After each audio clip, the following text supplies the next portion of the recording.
ایک بادشاہ کی 7 بیٹیاں تھیں۔ ایک دن بادشاہ بہت خوش ہوتا ہے اور اپنی 7 بیٹیوں کو بلا کر پوچھتا ہے کہ میں تم سے ایک سوال پوچھوں گا اور اگر جواب اچھا لگا تو تمہارا من چاہا انعام دوں گا۔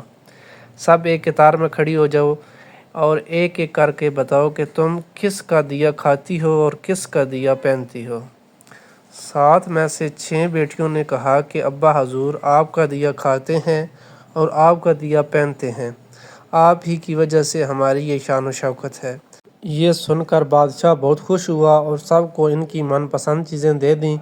جب سب سے چھوٹی بیٹی کی باری آئی تو اس نے کہا میں اللہ کا دیا کھاتی ہوں اور اپنی قسمت کا پہنتی ہوں اور یہ میرا نصیب ہے۔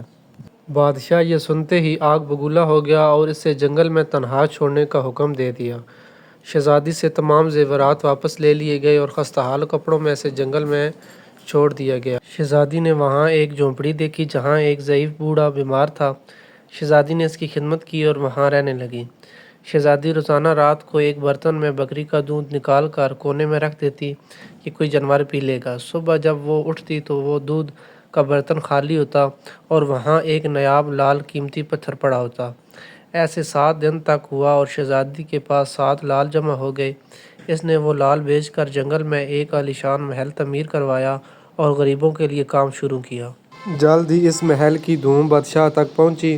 بادشاہ اپنی بیٹیوں کے ساتھ وہاں مہمان بن کر آیا۔ شہزادی نے نقاب میں ان کی خاطر تواضع کی۔ جب بادشاہ نے اصرار کیا تو شہزادی وہیں پرانے خستہ حال کپڑوں میں سامنے آئی۔ بادشاہ اسے پہچان کر حیران رہ گیا۔ شہزادی نے کہا ابا حضور میں نہ کہتی تھی کہ میں اللہ کا دیا کھاتی ہوں اور اپنے نصیب کا پہنتی ہوں، اس لیے اللہ نے مجھے آج آپ سے بھی زیادہ امیر بنا دیا ہے۔ پیغام: ہمیشہ اللہ تعالیٰ کی ذات پر یقین رکھو، وہ جس حال میں بھی رکھے ہمیشہ شکر ادا کیا کرو۔ یہ کہانی ہمیں سکھاتی ہے کہ رزق دینے والی ذات صرف اللہ کی ہے اور انسان کو اپنے نصیب کا ہی ملتا ہے۔ اگر ہماری کہانی اچھی لگی تو ہمارے چینل کو سبسکرائب کریں۔ شکریہ۔